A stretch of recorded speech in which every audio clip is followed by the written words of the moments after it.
తో పాటు ఆయన వరల్డ్ వైజ్ కూడా మార్కెట్ ఉన్నటువంటి హీరో. ఇందులో ప్రధాన పాత్ర చేస్తున్నటువంటి సీత పాత్ర కూడా చాలా అద్భుతంగా ఉంది.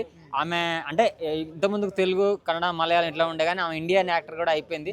సో ఇంకోటి క్యారెక్టర్కి బాగా సూట్ అయింది. సో అందులో మన ట్రైలర్ చూస్తే మాత్రం చాలా అద్భుతంగా ఉంది. ఇందులో ఇంకొకటి ప్రతి సినిమాలో హీరోకి విలన్కి ఒక ఆపోజిట్ క్యారెక్టర్ ఉంటుంది. సో అందులో ఇప్పుడు ప్రధాన పాత్రలో యష్ గారు కూడా సో విలనిజం అంటే ఒక యముడిగా పాత్ర చేయడంలో చాలా అద్భుతంగా తీర్చిదిద్దుతున్నారు డైరెక్టర్. ఇప్పుడు శ్రీరాముడి పాత్ర అనేది రణబీర్ గారికి అస్సలు సెట్ కాలేదని చెప్పేసి చాలా మంది భావిస్తున్నారు. సో మీకు ఎట్లా అనిపించిందా, సెట్ అయిందని? నాకైతే చాలా అద్భుతంగా ఉందండి. ఎందుకంటే తన లుక్ కానీ తన ప్రతి ఒక్కటి కూడా చాలా సూటబుల్ అయింది.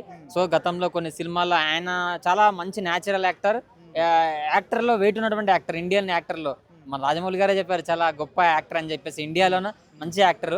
ఆయన చేసిన సినిమాలు కూడా మన యాన్యువల్లో కూడా చూసాం. చాలా అద్భుతమైన పర్ఫార్మెన్స్ చేసి చాలా నేషనల్ వైజ్గా ఇంటర్నేషనల్ వైజ్గా అవార్డ్స్ కూడా వచ్చాయి ఆయన సినిమాలకి. సో అందులో ఇంకోటి సీత పాత్ర చేస్తున్న మన సాయి పల్లవి గారు కూడా మంచి నేషనల్ అవార్డ్స్ కూడా తీసుకున్నటువంటి మంచి సినిమాలు చేశారు. అంటే ఇప్పుడు శ్రీరాముడు సీత పాత్రలు ఉన్నాయి కదా, సో వీళ్ళకన్నా యష్ గారికి పర్ఫెక్ట్ సెట్ అయింది, ఈయన అందరి డామినేట్ చేశాడని చెప్పేసి అంటున్నారు.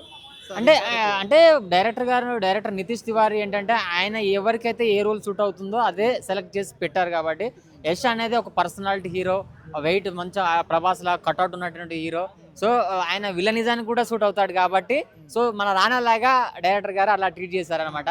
శ్రీరాముడి పాత్ర మహేష్ బాబు గారు కానీ ప్రభాస్ గారు కానీ చేస్తుంటే ఇంకా హైలైట్ అయ్యేది అని చెప్పి అది మాత్రం వాస్తవమే. మీరు అన్నట్టు నిజంగా మన తెలుగులో ప్రభాస్ గారు కానీ మహేష్ బాబు గారు కానీ ఎంచుకుంటే ఇంకా ఒక రేంజ్ లో ఉండేది. ఇప్పుడు రణబీర్ కపూర్ కూడా చాలా అద్భుతమైనటువంటి అంటే లుక్, హ్యాండ్సమ్ హీరో. ఇది కూడా ఏ మాత్రం తగ్గలేదు. అంటే 2000 కోట్ల బడ్జెట్ కూడా మాకు ఇందులో కనిపించట్లేదు అని చెప్పేసి అంటున్నారు. చాలా వరకు మీరు అన్నట్టు 2000 కోట్లు, ఇది 4000 కోట్ల బడ్జెట్, చాలా హెవీ బడ్జెట్. 2 పార్ట్లాగా పార్ట్ 1 పార్ట్ 2 ఏదైతే చాలా వరకు ముంబైలో ఒకసారి ప్రెస్ మీట్ పెట్టినప్పుడు ఇది సినిమా పోస్టర్ వేరేలాగా ఉందని చెప్పేసి చాలా చెప్పారు. సో ఫ్యాన్స్ కూడా ఇంకా రీచ్ కావాలని చెప్పేసి చెప్పారు. బట్ ఈ ఒక పోస్టర్ టీజర్ తోటి అయితే కొంచెం డిసప్పాయింట్ అయినా ఈ ట్రైలర్ తోటి మాత్రం చాలా సెకండ్ ఆదిపురుష్ అని కూడా కొంతమంది అంటున్నారు. తప్పకుండా ఇది చాలా డిఫరెంట్ గా సినిమా ఫ్లాప్ అయింది కదా, ప్రభాస్ గారితో పెట్టి చేశారు. ఇప్పుడు ఇదైతే అలా ఏం లేదు బ్రదర్, చాలా బాగుంది. ట్రైలర్ లో మాత్రం చాలా డిఫరెంట్ గా చూపించాడు. చాలా బాగుంది, నాకైతే చాలా బాగా నచ్చింది. తప్పకుండా ఇది ఒక మంచి సినిమా కావాలని కోరుకుంటున్నాను. ఆయననే పెట్టాలి. ట్రైలర్ లో సీత క్యారెక్టర్ కానీ రాముడి క్యారెక్టర్ కానీ అన్ని పక్కన పెట్టేసి ఓన్లీ రావణాసురుడి పాత్ర హైలైట్ అంటున్నారు. పర్ఫెక్ట్ సెట్ అయింది అంటున్నారు యష్ గారికి. అది ఎంతవరకు మీకు అనిపించింది? బాగుందిలే, యష్ గారి బాగుంది. నేను చూస్తున్నా కదా, యష్ గారి బాగుంది. కొన్ని లక్షల మంది జనాల ముందు నిలబడి సీన్ సూపర్ అసలు. ఎందుకంటే కరెక్ట్ పర్ఫెక్ట్ చేయగలుగుతాడు ఆయన క్యారెక్టర్ వేర్లే. ఆయన సంగతి మనం చెప్పొద్దు, అవసరం లేదు. అన్న ఇప్పుడు 2 పాటలు అంటున్నారు కదా, 2 పాటలు కలిపి 4000 కోట్ల బడ్జెట్ ఈ సినిమా తీయడం అది వేస్ట్. మరి 2000 కోట్ల బడ్జెట్ ఇందులో కనిపించింది అంటారా? నా బడ్జెట్ కనిపించింది కానీ కష్టం రావడం. ఎందుకంటే మనకు చూసేదాన్ని బట్టి ఉండాలి. ఏంది అరే బాగుంది అనే మనకు కూడా ఉండాలి. కాబట్టి వేస్ట్. ప్రభాస్ గారు ఫ్యాన్స్ కూడా డిసప్పాయింట్ అయ్యారు ఈ ట్రైలర్ చూసిన తర్వాత. ఆదిపురుష్ ఇలా తీస్తే బాగుండని చెప్పేసి అనుకుంటున్నారు. ఆదిపురుష్ లేక వేస్ట్, అది ఆదిపురుష్ వేస్ట్. అది దాన్ని పక్కన పెట్టాలి. నువ్వు రామాయణం లెక్కనే తీయాలి. ఆదిపురుష్ ఏంది, నా ఆదిపురుష్ ఇవన్నీ పక్కన పెట్టండి. ఏదైనా ఉన్నా ప్రభాస్ని పెట్టి తీయండి. తీస్తే పర్ఫెక్ట్గా చేయాలి. దాన్ని లెవెల్ వేరు. ఎందుకంటే ప్రభాస్ని యూజ్ చేయాలి మనం. ప్రభాస్ హైటు పర్సనాలిటీ ఆయన ఉన్న వేరు కాబట్టి ఆయన యూజ్ చేస్తే అంత ఉపయోగపడతాడు. Use చేయలేదనుకో waste. చేస్తాడు ఖచ్చితంగా, పర్ఫెక్ట్ వేయగలుగుతాడు. ఎందుకంటే వాళ్ళ నాయన వాళ్ళు ఉన్నాయి కాబట్టి వాళ్ళు చెప్పగలుగుతారు మనం ఇలా చేయాలి అని. ఎందుకంటే ఇంకో కీరవాణి గారు ఉన్న మ్యూజిక్ వేరు, అది వేరు. ఇంకా వాళ్ళ చరిత్రలు మనం చెప్పే అవసరం లేదు.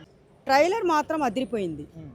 కానీ దాంట్లో నాకు ఒకటి నచ్చింది ఉంది, ఒకటి నచ్చంది ఉంది. ముందు నచ్చంది చెప్పండి. రాముడు క్యారెక్టర్ రణవీర్ కపూర్ కదా, సూట్ అవ్వాలా. ఎందుకు మేడం బాగుంది అంటున్నారు కదా, మరి ఆయన ప్లేస్ లో ఎవరు చేస్తుంటే బాగుంటుంది? ఆయన ప్లేస్ లో నేను మొన్న ఒక వీడియోలో చెప్పినట్టున్నా. ఎవరి గురించి చెప్పాను మీరు చెప్పకండి, నేనే చెప్తా. నాకు రాముడు క్యారెక్టర్ బాగా సూట్ అయ్యేది ఎవరు అంటే మహేష్ బాబే అని చెప్పా. ఆ క్యారెక్టర్ భలే మన వారణాసిలో పర్ఫెక్ట్గా సూట్ అయ్యాడు అతను. రాముడి క్యారెక్టర్ మామూలుగా లేదు, అదిరిపోయింది. వారణాసిలో కూడా ఆ క్యారెక్టర్ ఇచ్చారు. అబ్బా మామూలు అయితే అదిరిపోతుంది. కానీ నచ్చిన పాయింట్ యష్ హైలైట్ ఎంత బాగుందంటే అది చూసినంతసేపు ఆ యష్కి ఆ క్యారెక్టర్ ఇచ్చి మంచి పని చేశారు అనుకుంటున్నాను. పర్ఫెక్ట్గా ఉంది, ఎంత బాగా అద్దరిపోయేలా చేశాడు, మామూలుగా లేదు. అది కూడా ఖర్చు బడ్జెట్ మాత్రము ఆ, 4,000 కోట్లు అంటే ఒక పార్ట్కి 2,000 కోట్లు, 2,000 కోట్లు అంటే 4,000 కోట్లు అంటే మామూలు విషయం కాదు. అక్కడ రామాయణము మనం అప్పుడు రామాయణం ఏంటి మన ఎన్టీ రామారావు గారి చూసాము, బ్లాక్ అండ్ వైట్ సినిమా, అది ఇది కలర్ సినిమా ఇది. కానీ అప్పటికి ఇప్పటికి చాలా డిఫరెంట్ ఉంటుంది. సాయి పల్లవి అయితే సూపర్ ఉంది. సాయి పల్లవి ఏ గెటప్ ఇచ్చినా ఏ క్యారెక్టర్ ఇచ్చినా సూపర్గా అక్కడ సెట్ అయిపోతుంది. సీత క్యారెక్టర్ మాత్రం అదిరిపోయింది. ట్రైలర్ మాత్రం ఓ రేంజ్లో ఉంది. ఫస్ట్ ఆఫ్ ఆల్ మూవీ మొత్తం పైన పక్కన పెడితే కనుక ఈ రోజున చెప్పాల్సిన విషయం ఏంటంటే సాయి పల్లవి ఒక నటి, నెంబర్ 1 హీరోయిన్. ఏ పాత్రలో కూడా అవలేలగా పోషించిన హీరోయిన్ అంటే సాయి పల్లవి గారు. ఈ రోజున సాయి పల్లవి గారు చూస్తుంటే కనుక గర్వకారణం. ఈరోజు రామాయణంలో సీత క్యారెక్టర్ అద్భుతమైన క్యారెక్టర్, మహా అద్భుతమైన క్యారెక్టర్. ఇది ఈ ఒక్క సినిమానే కాదు, సాయి పల్లవి గారికి ఏ సినిమాలోనే సరే ఏ క్యారెక్టర్ ఇచ్చినా సరే 100% న్యాయం చేసిన వ్యక్తి, మంచి హీరోయిన్. రణబీర్ కపూర్ గారికి శ్రీరాముడి పాత్ర సెట్ అయిందంటారా? అవుతుంది అంటే ఫేస్ చేయాలి అంటే శ్రీరాముడిలాగా ముక్కు సూదిరికి ఉంటుంది కదా, దాని పట్ల ఆయనకి కూడా రణబీర్కి సూట్ అవుతుంది. కానీ రణబీర్ గారి కంటే గొప్పగా, రణబీర్ గారు పెద్ద హీరో అవ్వచ్చు, చిన్న హీరో అవ్వచ్చు, మాట్లాడను నేను హీరో కోసం మాట్లాడను, స్థాయి కోసం మాట్లాడను, కానీ ఆయన కూడా సూట్ అవుతాడు. ఫస్ట్ ఆఫ్ ఆల్ మీకు చెప్పవలసిన విషయం ఏంటంటే సాయి పల్లవి గారు ఈరోజు సీత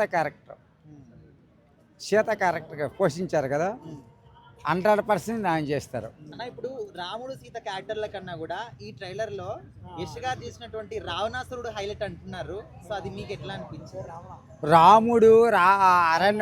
రాముడు శ్రీలంకకి వెళ్ళినప్పుడు రావణాసురుడు యుద్ధం చేసినప్పుడు రాముడి పాత్ర తక్కువ, ఆంజనేయుడి పాత్ర ఎక్కువ. కానీ రావణాసురుడు కుంభకర్ణుడి పాత్ర ఎక్కువ. ఈరోజు సీతాదేవికి శరపట్టి తీసుకెళ్ళింది ఎవరు? రావణాసురుడు. ఆ రోజులు తీసుకెళ్ళినప్పుడు కూడా రావణాసురుడు తీసుకెళ్ళిన తర్వాతను రాముడు, లక్ష్మణుడు, ఆంజనేయుడు వెళ్ళారు. కానీ పాత్ర ఎవరిది ఎక్కువ? ఆంజనేయుడిదే. అలాగన్నట్టు ఈ పాత్రలో ఖచ్చితంగా న్యాయం జరిపించే స్టోరీ ఉంది. దాంట్లో సీతాదేవిగా సాయి పల్లవి నెంబర్ 1 యాక్టింగు. నిజంగా చెప్పాలనుకుంటే నాకన్నా చిన్న వయసు సాయి పల్లవికి నేను ఏ రకంగా అంటే అభినందిస్తాను అంతే.